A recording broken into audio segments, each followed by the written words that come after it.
الكعبة زادها الله تشريفا في آخر الزمان يسلط عليها رجل من الحبشة، وصفه النبي صلى الله عليه وعلى آله وسلم وصفا دقيقا، فيهدمها بجنوده، ينقضها حجرا حجرا، ويتمادون هذه الأحجار إلى أن يرموها في البحر.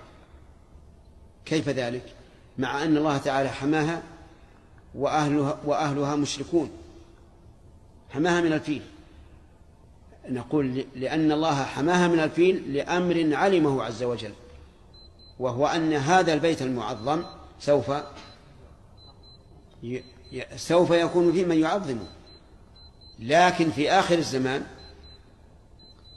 يمتهن أهل مكة هذا البيت امتهانا لا يجعلون له حرمة،